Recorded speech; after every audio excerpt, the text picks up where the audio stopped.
Kembali lagi bersama channel kita semua. Jika Anda suka, jangan lupa komen, like dan subscribe, juga bila Anda berkenan. Selamat membaca dan mendengarkan. Kaisar Bela Diri Abadi. Bab tahun 1666 sampai tahun 1670. Aku akan membawamu pulang. Dong Huang Taixin menghela nafas, melangkah ke dalam kehampaan dengan langkah anggun, dan memasukkan Charlie ke dalam lengan panjangnya dengan jentikan tangannya.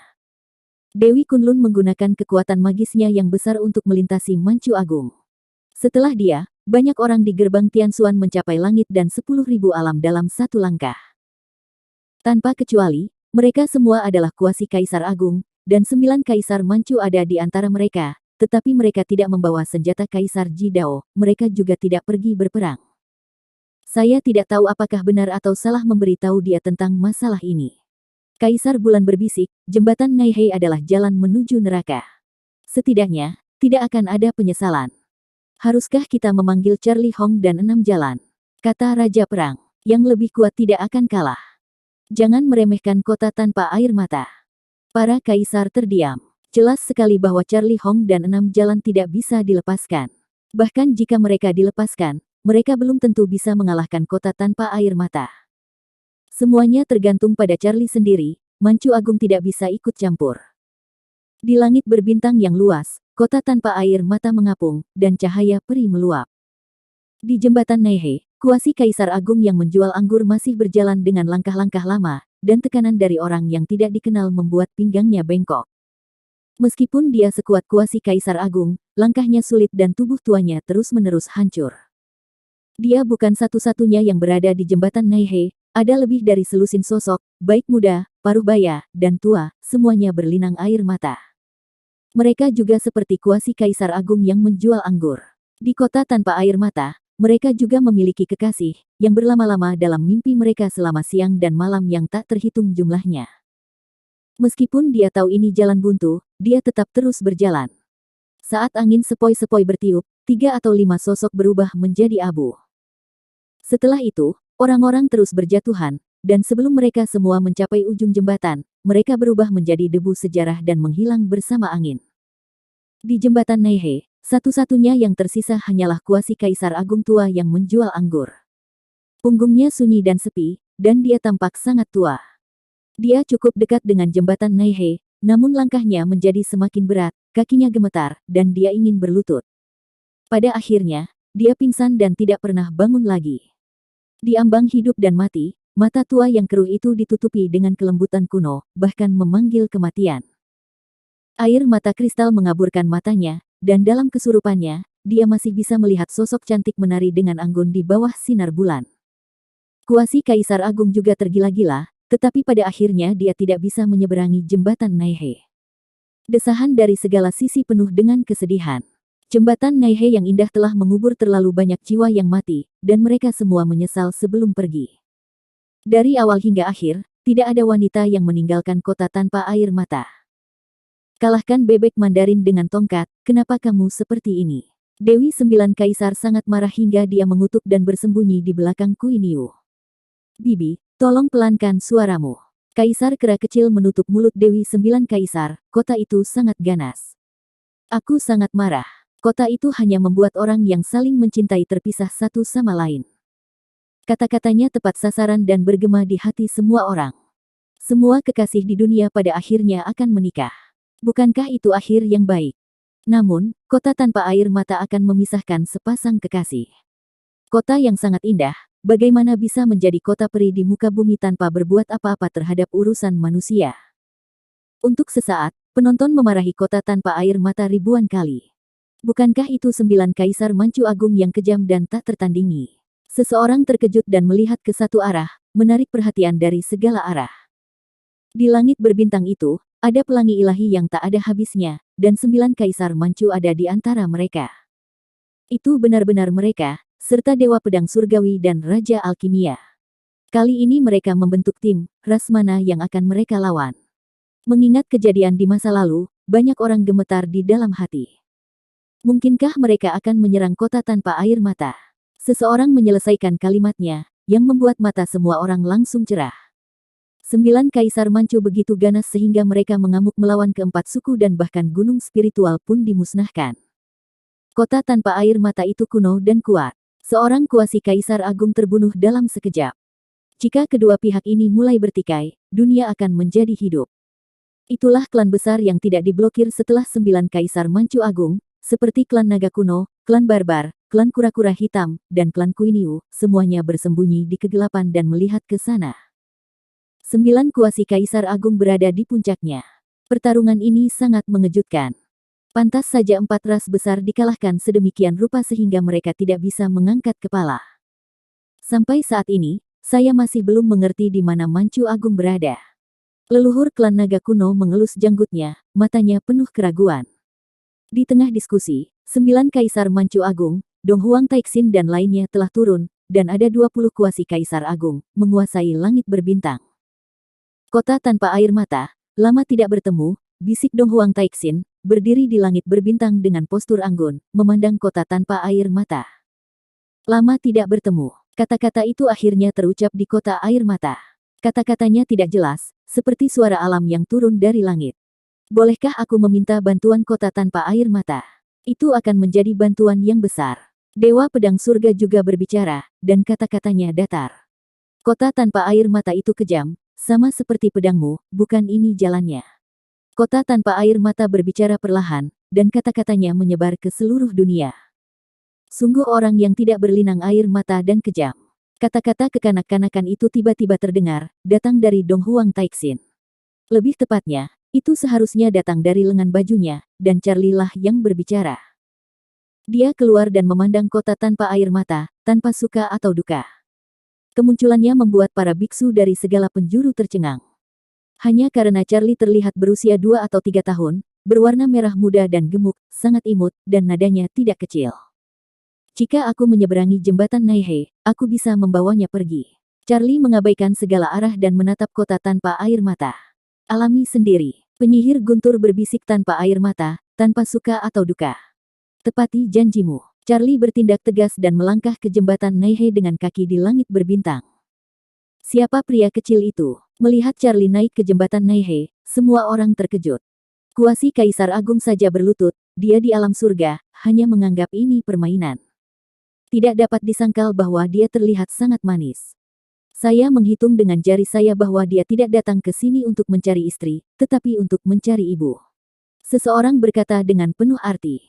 Kelihatannya familiar. Kaisar kera kecil, Kuiniu, dan yang lainnya menyentuh dagu mereka. Saya merasa seperti pernah melihat dia sebelumnya di suatu tempat. Saya harap dia dapat menciptakan mitos lagi. Ada harapan di mata semua orang. Charlie berdiri di ujung jembatan, memejamkan mata sedikit, dan menenangkan diri. Setelah benar-benar sampai di jembatan Naihe, dia menyadari bahwa jembatan ini tidak sederhana. Ada tekanan di udara, seberat gunung. Terlebih lagi, dia yakin semakin jauh dia pergi ke sisi berlawanan, tekanannya akan semakin kuat. Di seberangnya, di ujung jembatan Naihe, muncul sesosok tubuh. Itu adalah seorang wanita, juga ditutupi kerudung, seluruh tubuhnya terbungkus awan peri, rambutnya seperti gelombang air, diwarnai dengan cemerlang, sepasang mata yang jernih dan indah, acuh tak acuh dan tenang, tanpa emosi siapapun. Dalam kabut, dia tampak seperti mimpi. Meskipun dia berdiri di ujung jembatan Naihe, itu tampak seperti mimpi yang jauh, sulit dipahami. Dia adalah makhluk peri yang terbuang, suci dan tanpa celah, dan tidak akan menyinggung siapapun. Charlie membuka matanya dan menatap wanita di seberangnya. Matanya dipenuhi air mata lembut, mengaburkan pandangannya. Itu dia, itu dia. Tidak perlu evolusi rahasia langit atau bertanya. Dia bisa mengenalinya sekilas wanita di seberang jembatan Naihe. 300 tahun waktu yang terbuang, 300 tahun perubahan, 300 tahun kehidupan lampau dan sekarang, meski bertahun-tahun dan debu, dia akhirnya menemukannya. Kenangan kuno dan peristiwa masa lalu semuanya kembali dalam sekejap. Ada 2 ujung jembatan, satu di sisi jembatan ini dan satu lagi di sisi lain jembatan. Dia sedang menatapnya, dan dia juga sedang menatapnya. Panjangnya hanya lebih dari 100 kaki, tetapi selama periode ini, mereka seolah-olah dipisahkan oleh lautan luas, saling memandang, dan menjadi tua di dunia manusia. Dia berlinang air mata, dan mata indahnya bingung. Dalam mimpinya, dia telah melihatnya lebih dari sekali, aneh namun familiar. Safia, tunggu aku, Charlie-mu ada di sini untuk menjemputmu. Charlie tersedak oleh isak tangisnya, suaranya serak, dan dua garis air mata mengalir di wajahnya, memantulkan cahaya bintang, dan bahkan air mata itu pun terisi dengan perubahan hidup. Kalimat, Safia, dan kalimat, menunggumu, telah bertahan selama ribuan tahun. Kata-kata tidak dapat mengungkapkan perubahan hidup, kata-kata tidak dapat mengungkapkan pikiran, hanya tahun-tahun untuk menunggu. Charlie mengangkat kaki kecilnya. Hanya ada Safia di matanya, dan dia tersenyum hangat, seolah berkata, jangan takut, aku datang. Begitu langkah pertama diambil, pemandangan aneh muncul. Dia, seorang anak berusia 2 atau 3 tahun, berubah menjadi remaja dalam sekejap. Ini bukan teknik transformasi, tapi pertumbuhan nyata. Setelah mengambil langkah kedua, ia tumbuh lebih tinggi dan menjelma dari seorang anak laki-laki menjadi seorang pemuda, dengan mata seperti bintang dan rambut hitam seperti air terjun. Aku melihatnya dengan benar, kan? Melihat penampilan muda Charlie, semua orang tercengang, dan banyak orang mengucek mata. Apa yang terjadi? Bayi kecil itu ternyata adalah Charlie. Dulu, dia hanya memiliki satu nafas tersisa, dan dia benar-benar hidup kembali. Tak terduga, sungguh mengejutkan, hari ini benar-benar membuka mata. Dengar, menurutku dia terlihat familiar. Raja kera kecil itu melompat setinggi 3 kaki, mengaum dan berseru, mata emasnya bersinar terang. Nirwana terlahir kembali. Kui Niu menggaruk kepalanya yang besar. Apakah dia juga istrimu? Simone bergumam pelan, dengan ekspresi tak terduga yang dipenuhi kekhawatiran dan kesepian. Itu tidak baik. Putra mahkota klan naga mengerutkan kening. Ada beberapa kuasi Kaisar Agung dan Raja Suci Agung, tapi dia di tingkat surga. Itu jalan buntu. Kalian para senior, mengapa kalian membiarkan dia menginjakan kakinya di jembatan Naihe? Dewi Sembilan Kaisar membusungkan mulutnya dan memandang Dong Huang Taixin, 9 Kaisar Manchu, dan lainnya. Semua kuasi Kaisar Agung terdiam, mengetahui bahwa itu adalah jalan yang tidak ada jalan kembali. Namun, mereka tidak berdaya karena Manchu Agung tidak dapat membantu sama sekali. Terlebih lagi, jalan tanpa harapan ini dipilih oleh Charlie sendiri. Kaisar Manchu Agung memiliki hak untuk memilih perjalanannya. Sudah berubah lagi. Terdengar teriakan dan teriakan silih berganti. Penonton dari segala penjuru, tidak peduli senior, junior, atau biarawati laki-laki, semuanya menatap lurus ke arah jembatan Naihe. Di jembatan, langkah Charlie terus berlanjut, dan dia sudah mengambil langkah ketiga. Dia awalnya adalah seorang pemuda, tapi dia langsung berubah menjadi pria paruh baya. Kemudian pada langkah keempat, rambut hitamnya berubah menjadi helaian seputih salju, dan tubuh lurusnya perlahan menjadi reot. Penampilan paruh bayanya memudar, dan dia menjadi lelaki tua senja. Mengangkat kakinya dan mengambil 4 langkah, sepertinya 100 tahun telah berlalu. Dia tercengang ketika dia keluar dari 4 bentuk usia, dan dia melihat sekeliling dengan linglung.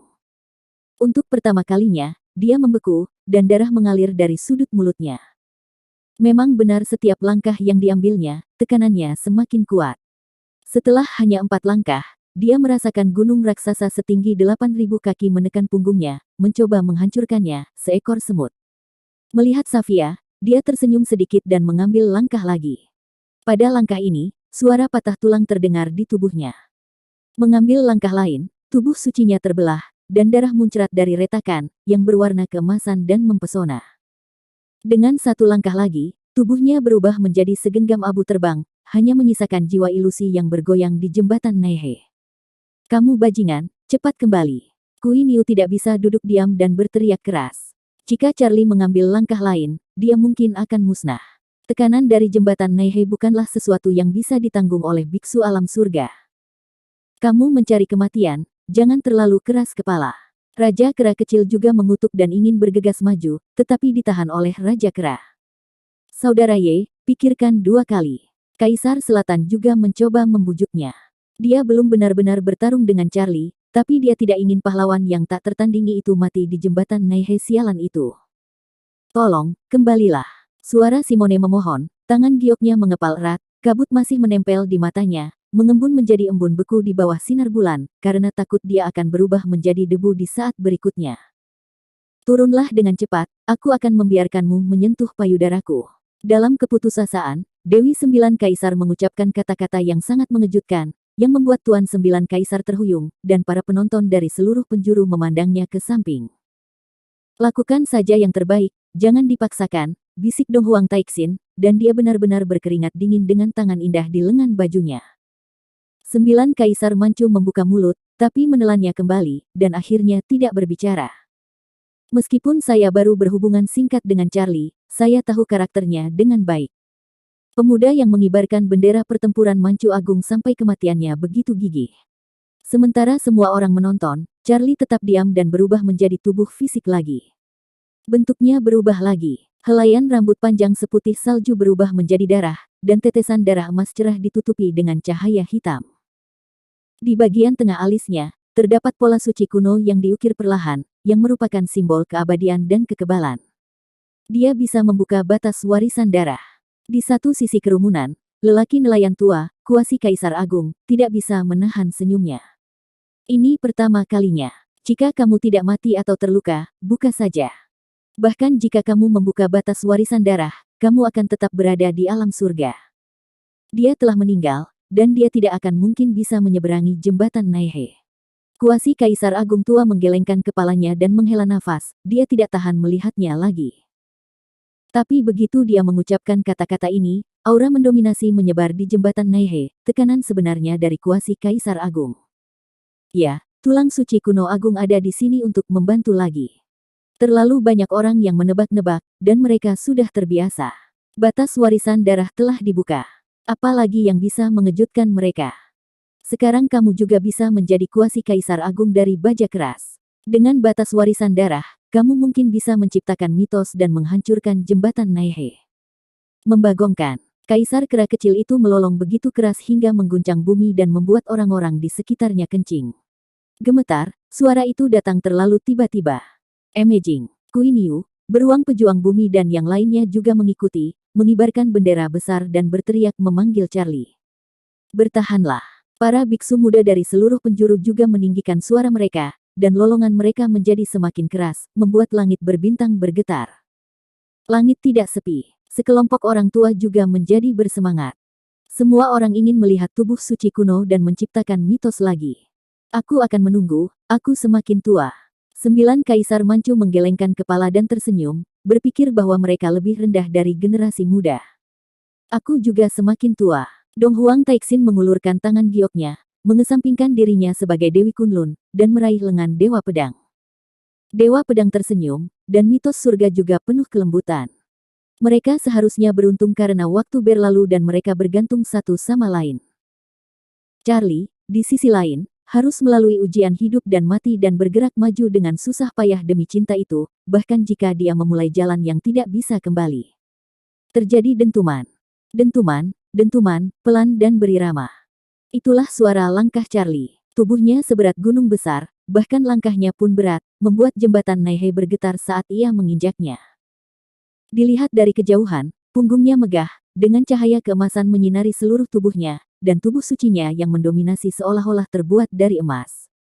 Dia adalah dewa perang kiamat, dewa perang yang memandang rendah semua tanah terlantar. Dia begitu kuat sehingga kekuatannya menutupi langit.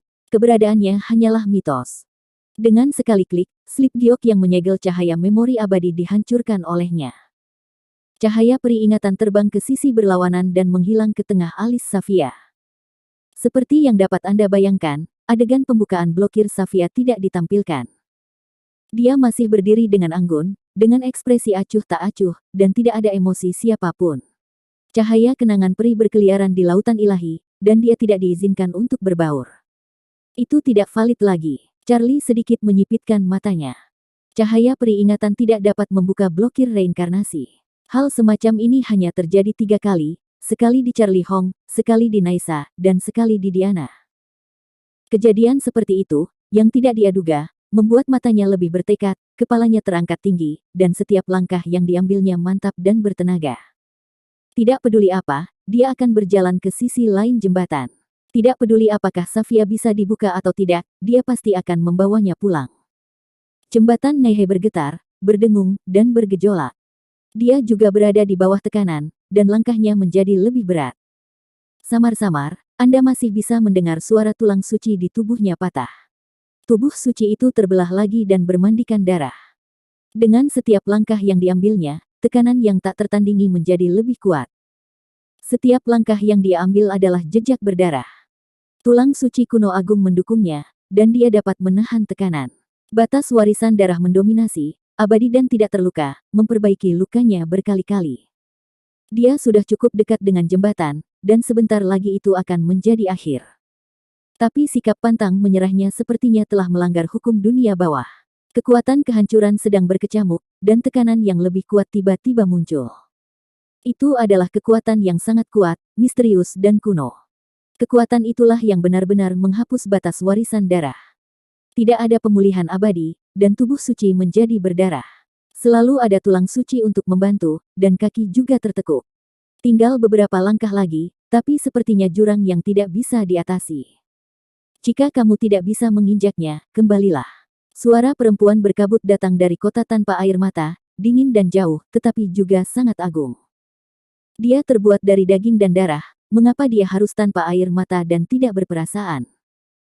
Charlie meraung, matanya merah darah, urat di dahinya terbuka, kakinya yang tertekuk dipaksa untuk diluruskan, dan kepala arogan yang dimilikinya dinaikkan kembali. Dengan keras, dia mundur, menyebabkan jembatan berguncang. Tubuh sucinya runtuh, memperlihatkan otot dan tulangnya yang berkilau. Darah mengalir ke seluruh tubuhnya dan mewarnai bunga jembatan Naihe menjadi merah. Kamu begitu sombong di atas, pernahkah kamu memandang semua makhluk hidup?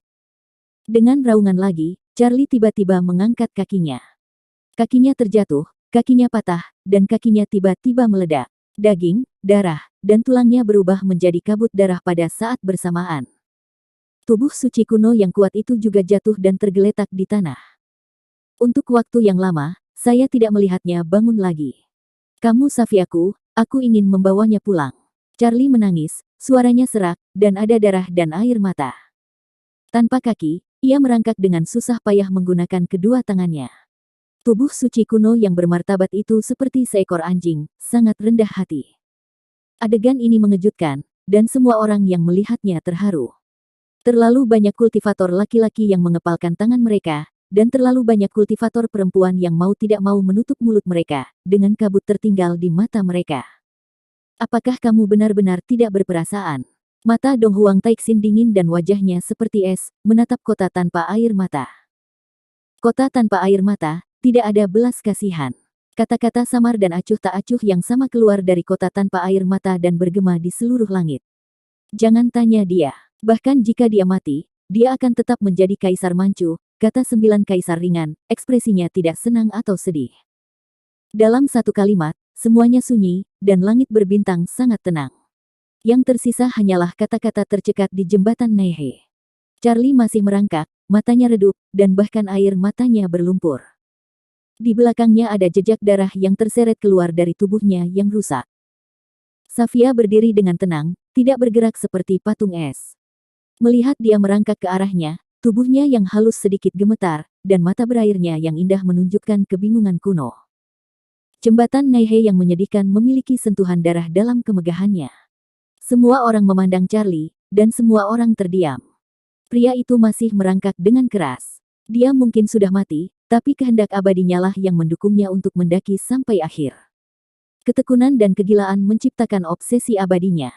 Angin sepoi-sepoi bertiup, dan jembatan Naihe runtuh. Bersamaan dengan angin, setiap jengkal berubah menjadi abu terbang dan menjadi debu sejarah. Dia melakukannya dan naik ke ujung jembatan, tapi dia juga jatuh ke langit berbintang. Cahaya suci padam, dan kekuatan tulang suci hilang. Safia mengangkat tangannya dan menggunakan kekuatan lembutnya untuk menahannya. Tanpa air mata dan kejam, bahkan dia tidak tahu mengapa dia mengambil tindakan. Dia hanya tahu bahwa ada kekuatan yang tak tertahankan yang mendorongnya. Mungkin, dia dan dia benar-benar memiliki hubungan cinta. Kelupaan tertingginya juga berdenyut pada saat ini, bergerak karena dia menunjukkan cinta yang belum pernah terjadi sebelumnya. Bagus. Keheningan yang damai akhirnya dipecahkan oleh lolongan keras Kaisar Kera kecil, yang membuat darahnya mendidih dan dia sangat bersemangat. Alright, Queen Yu dan yang lainnya juga melolong dan berteriak dengan sok. Aku sudah mengatakan semuanya, jangan meremehkan kami, Istana Surgawi. Punggung orang-orang tua itu tegak, dan sangat menyanjung tubuh suci. Jika kamu ingin mengatakan ini, itu pasti Charlie, tubuh suci kuno. Kota tanpa air mata sebenarnya kempes. Sungguh menyenangkan. Dia menginjak jembatan Naihe dan secara tidak sengaja menciptakan mitos lain. Lelaki tua kuasi Kaisar Agung itu menyeringai, menghela nafas, dan mendecakkan lidahnya. Kota tanpa air mata, kamu harus menepati janjimu. Dong Huang Taixin tersenyum dan memandang kota tanpa air mata, dan berkata dengan penuh kegembiraan di dalam hatinya. 1 tahun, jika dia meneteskan air mata untuknya dalam 1 tahun, aku akan membantu mereka. Jika aku mendengarmu dengan benar, senior, kamu curang.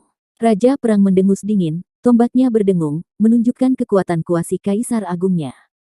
Itu yang kamu katakan tadi. Jika dia melangkahi jembatan Naihe, dia bisa membawa istrinya, kenapa kamu sekarang menjadi penipu? Dewi Sembilan Kaisar sangat marah hingga dia membusungkan mulutnya dan berbicara dengan keras.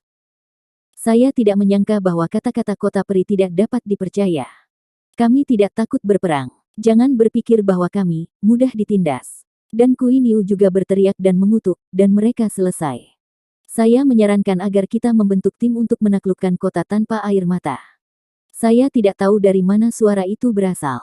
Saya hanya tahu bahwa itu adalah kuasi Kaisar Agung, dan dia juga seorang kuasi Kaisar Agung yang takut kekacauan di dunia.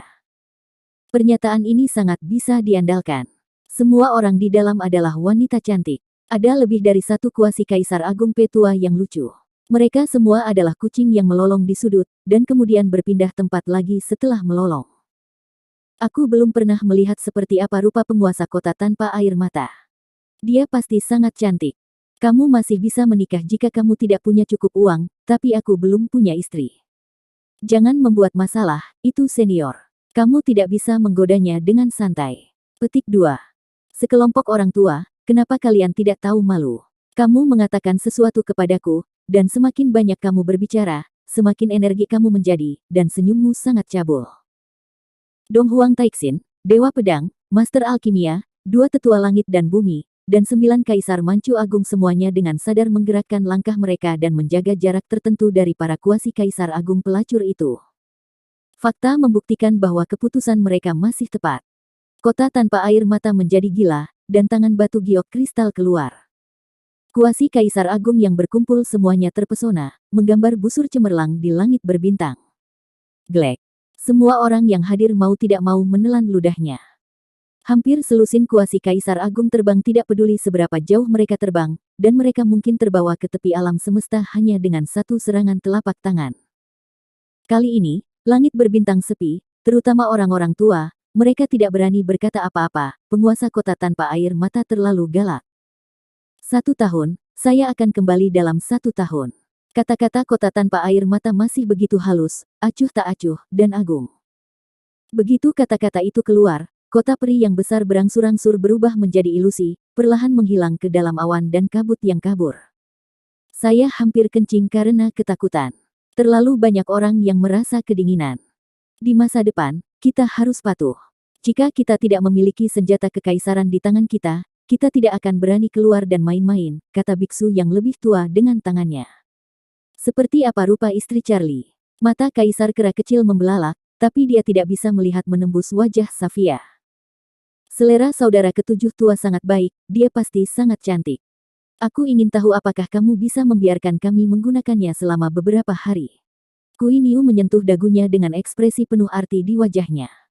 Di sini, Dong Huang Taixin dan yang lainnya telah tiba di samping Safia. Dan Charlie terbaring di awan di depan Safia. Meskipun dia terluka parah, dia masih hidup dan tidak ada rasa takut akan hidupnya berakhir. Ayo pulang. Dong Huang Taixin berbisik sambil tersenyum, mengulurkan tangan gioknya, dan memegang Safia, kampung halaman kita sangat indah. Safia tidak melawan, membiarkan dirinya ditarik, dan terbang ke dalam kehampaan. Setelahnya, 9 Kaisar Manchu membawa Charlie dan terus memperbaiki tubuh sucinya. Mereka menggunakan banyak obat ajaib untuk membantunya menyembuhkan luka-lukanya. Itu sebenarnya tubuh peri tertinggi. Pantas saja kota tanpa air mata tidak rela dia pergi. Melihat Safia dan yang lainnya di depan mereka, Kaisar Bulan tidak bisa menahan senyum. Kamu sudah dibebaskan, dan kamu masih ingin membawanya pergi. Tidak mungkin. Mereka berani datang ke Manchu Agung, mereka akan terlihat baik. Itu hanya air mata. Kamu akan ditangisi oleh Safia ketika kamu kembali. Kata Raja Perang kasar, dan kata-katanya agak tidak sopan.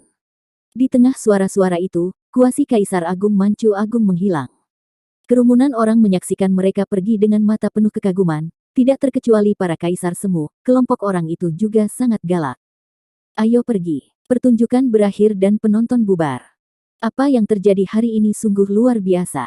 Sejak zaman kuno, untuk pertama kalinya dalam beberapa tahun ini, kota tanpa air mata ini runtuh. Charlie, tubuh suci kuno, adalah orang pertama yang menyeberangi jembatan Nehe. Ini akan menjadi mitos abadi dan akan dipuji oleh generasi mendatang. Mereka yang pergi merasa heran dan menyesal. Tidak semua orang seberuntung Charlie, seperti kuasi kaisar agung tua yang menjual anggur, dan tuan muda dari keluarga Yun, Fredlin Yun. Mereka semua mati di jembatan Nehe dan mati tanpa melihat orang yang mereka cintai. Aku sangat tersentuh. Kui Niu dan beruang pejuang bumi menyeka ingus dari hidung mereka di tubuh putra mahkota klan naga. Aku baru saja memberitahumu. Putra mahkota klan naga begitu bersemangat sehingga dia sepertinya tidak menyadarinya, tetapi Dewi klan roh di sampingnya memiliki garis-garis hitam yang membentang liar di wajahnya yang cantik. Semua orang kembali ke rumahnya masing-masing. Kaisar Selatan tersenyum, berbalik dan pergi. Ayo pergi. Putra mahkota klan naga juga berbalik, dengan sekelompok orang di belakangnya. Di mana Mancu Agung? Simone melihat ketiadaan berkabut dan bergumam pelan. Dia juga ingin melihat kampung halaman Charlie. Dia punya banyak istri. Dia diberkati sekali. Entah berapa tahun yang dibutuhkan. Bagaimana kalau kamu pulang bersamaku?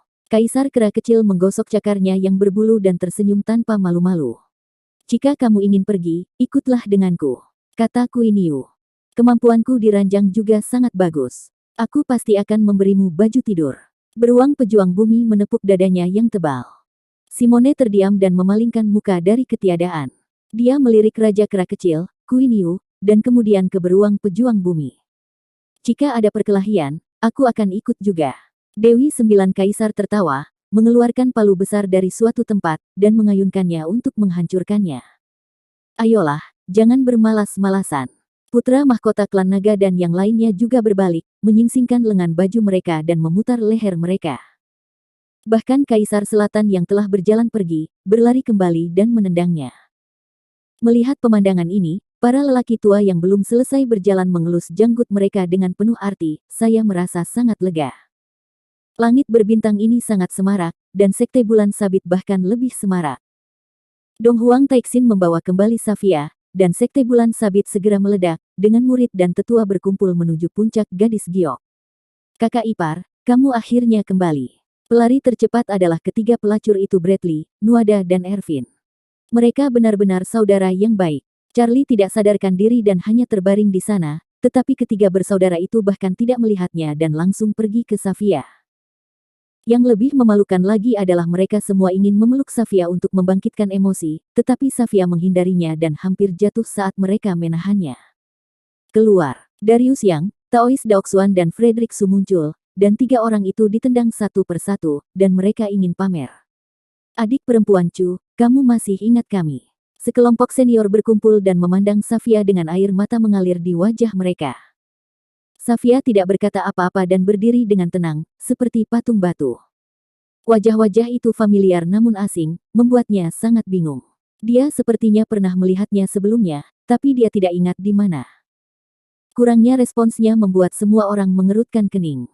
Ini rumahnya, mereka adalah kerabatnya, dia tidak boleh begitu acuh tak acuh, seperti orang yang lewat. Cahaya kenangan peri belum menyatu dengan lautan ilahi Bibicu. Alex bergumam, sama seperti Naisa di masa lalu. Tidak peduli apa, senang kamu bisa kembali. Kata Darius Yang, suatu hari, adik perempuan akan mendapatkan kembali ingatannya. Turun dulu dan beri adik perempuan waktu untuk beradaptasi. Master Daoxuan melambaikan tangannya. Semua orang turun, dan hanya Safia yang tersisa di puncak gadis giok. Oh tidak, ada juga Charlie, tertidur nyenyak. Safia acuh tak acuh, menunduk dan menatapnya dengan tenang. Usianya baru 300 tahun lebih, namun ia diselimuti oleh perubahan kehidupan dan debu waktu, yang sangat tidak sesuai dengan usianya. Orang seperti itulah yang dia impikan lebih dari sekali. Orang seperti itulah yang berjalan dengan susah payah di jembatan Nehe, menyeret tubuhnya dan membuat jalan berdarah. Masih kejam, dia berbalik diam-diam dan melangkah ke puncak gunung. Menatap sekte bulan sabit, setiap bunga, setiap rumput, setiap pohon sepertinya pernah terlihat sebelumnya dalam mimpi, begitu akrab namun aneh. Malam tiba, dan bintang terang memenuhi sekte bulan sabit.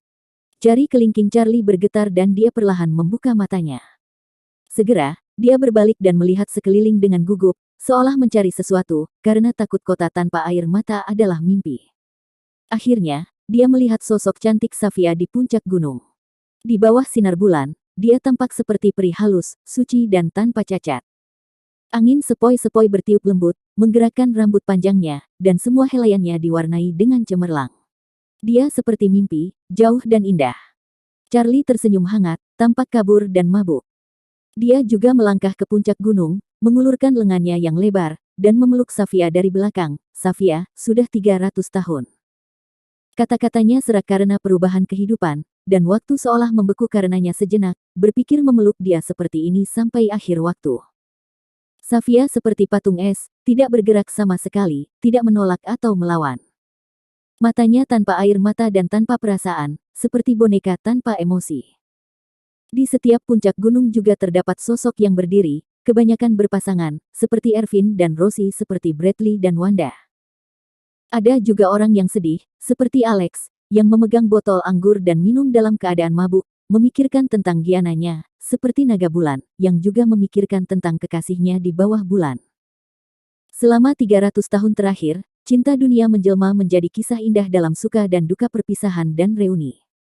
1 tahun, hanya 1 tahun.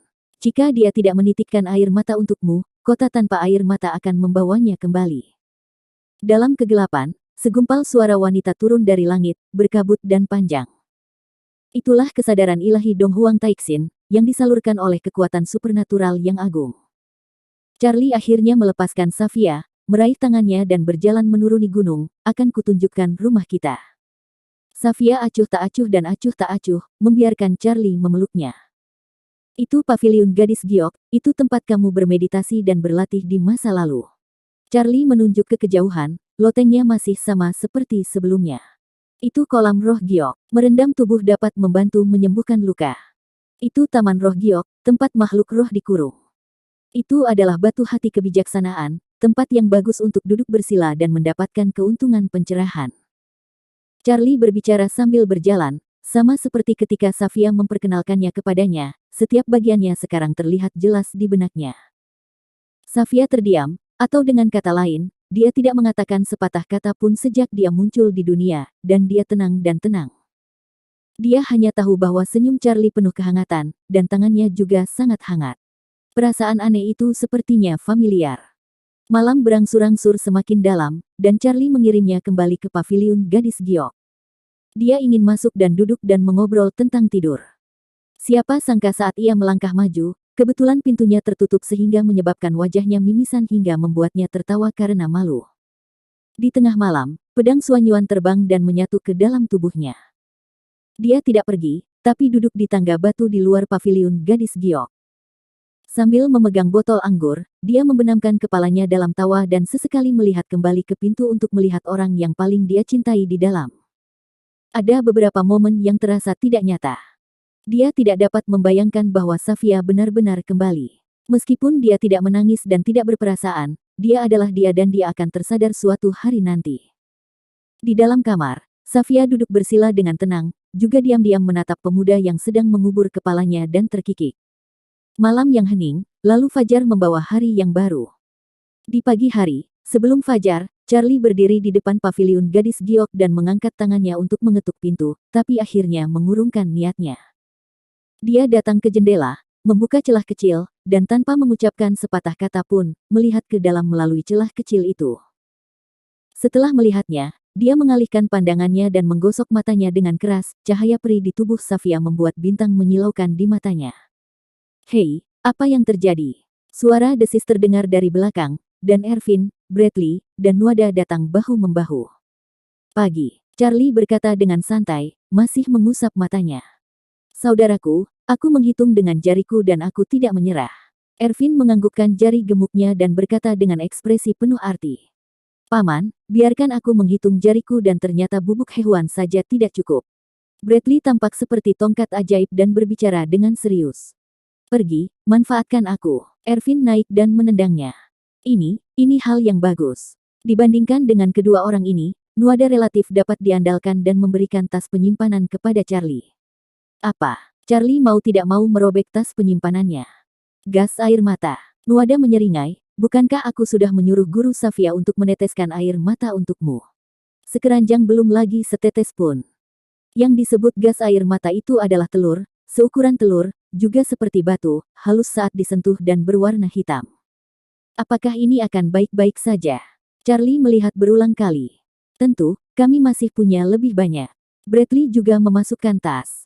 Apa ini? Charlie meletakkan gas air mata ke dalam pelukannya dan mengambil tas penyimpanan yang diserahkan oleh Bradley.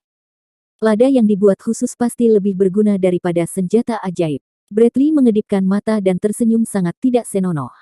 Ayo, ini dariku. Ervin juga mengisi tas penyimpanan dengan barang-barangnya, dan tertawa, air lada, cukup. Kalian bertiga dan kalian benar-benar saudara, Charlie mendecakkan lidahnya. Ayo, coba kekuatanmu. Ketiga orang itu berjalan ke jendela, menemukan sebatang tongkat, dan menopang jendela. Nuada memasukkan sekeranjang gas air mata, Bradley memasukkan sekantong merica, dan Ervin menuangkan ke dalam toples air merica.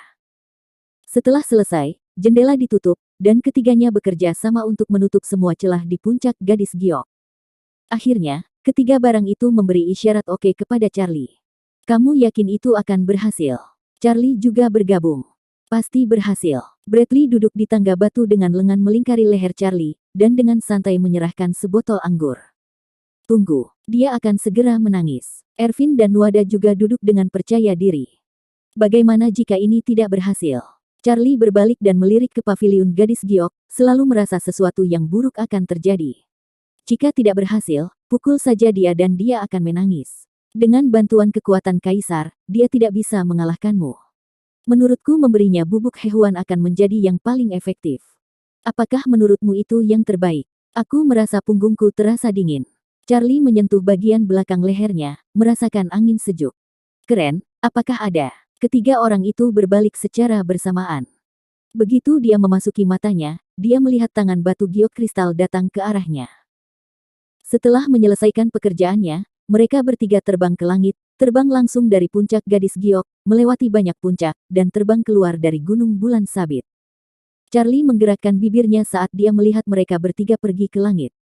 Ketika dia menutup matanya, Safia sudah berada di belakangnya, berdiri dengan anggun, seluruh tubuhnya dipenuhi cahaya peri, pakaiannya bergoyang, tidak mengganggu dunia. Melihat mata indahnya lagi, masih begitu cuek, jangankan air mata, bahkan kabut pun, sehingga tidak ada niat untuk menangis.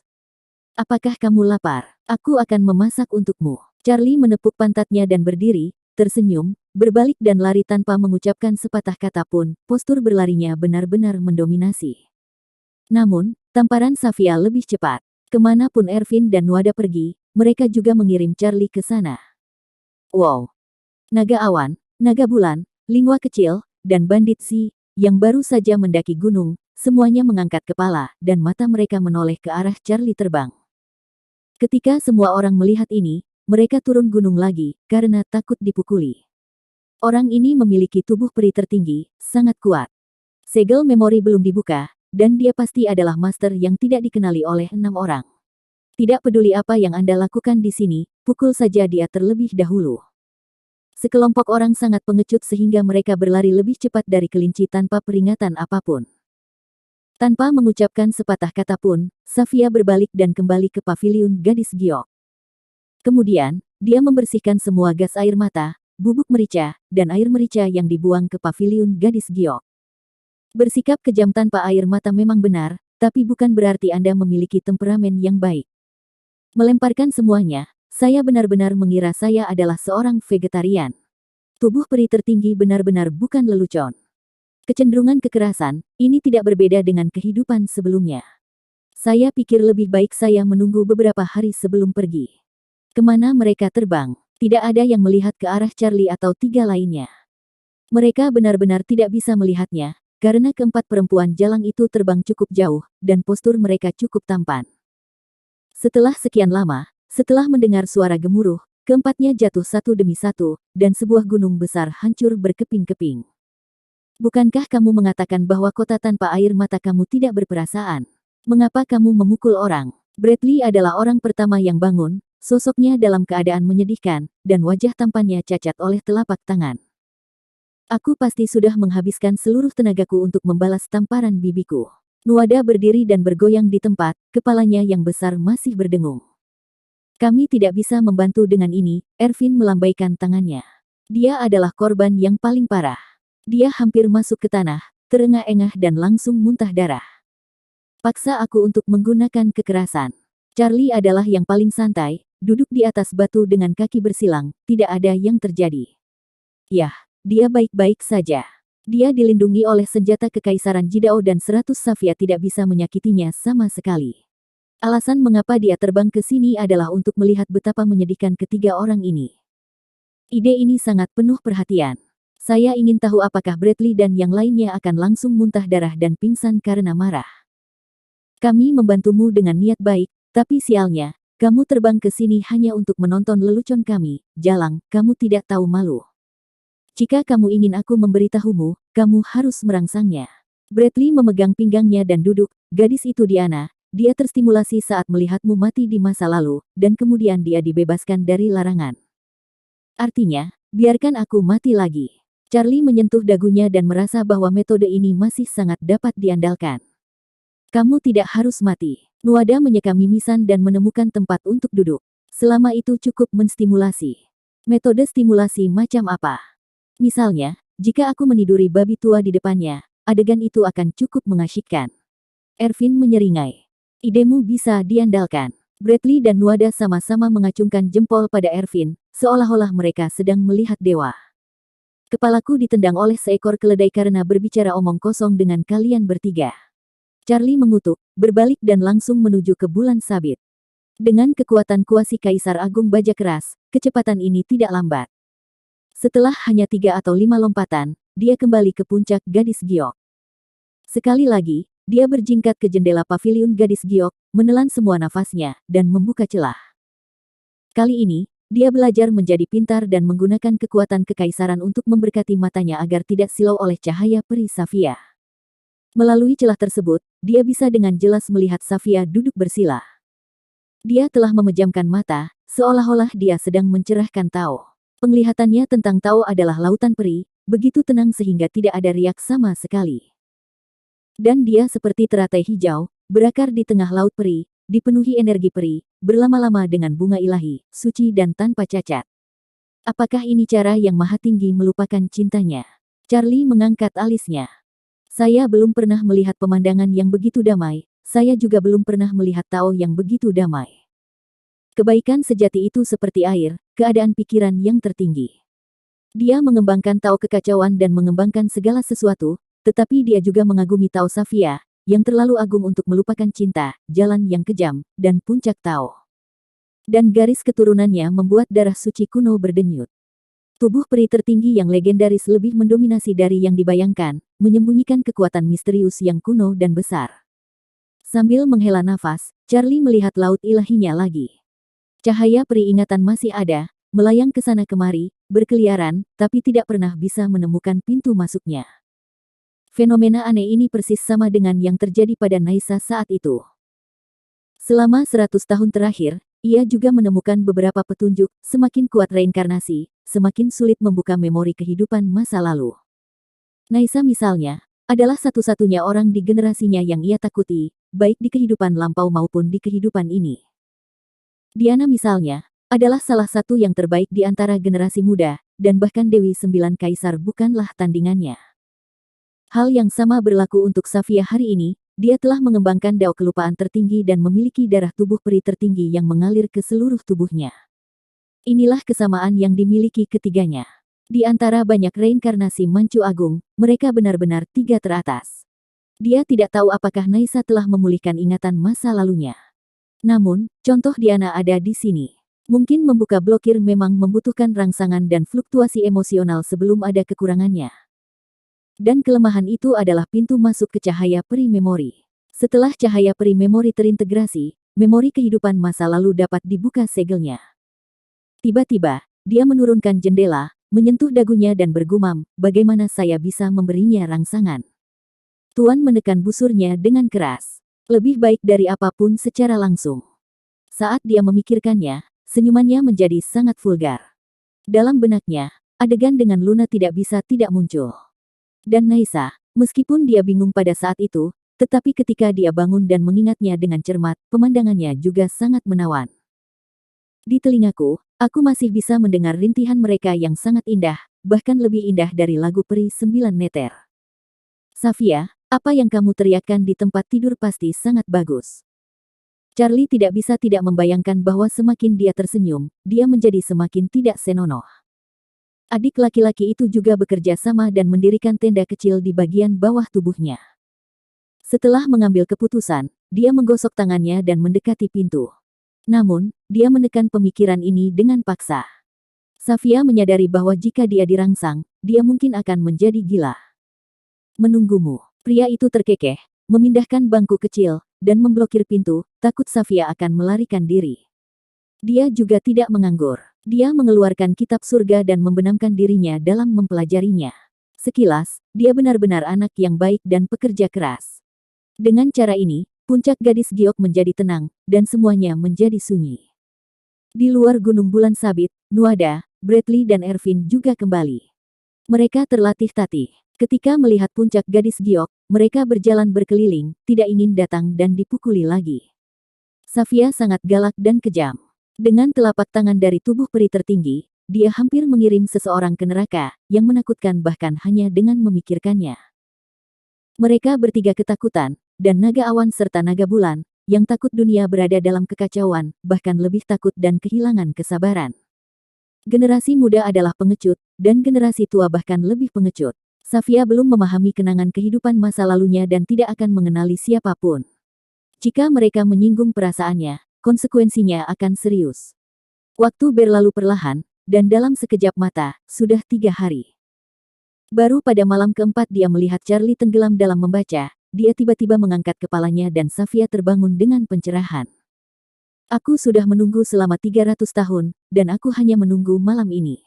Charlie terkekeh, memegang buku tanpa kata di sakunya, lalu menyingsingkan lengan bajunya. Mendengar suara keras, dia menendang pintu hingga terbuka. Safia tampak acuh tak acuh dan melirik ke arah Charlie, apakah kamu sakit? Kamu begadang sepanjang malam dan datang untuk menendang pintu saya.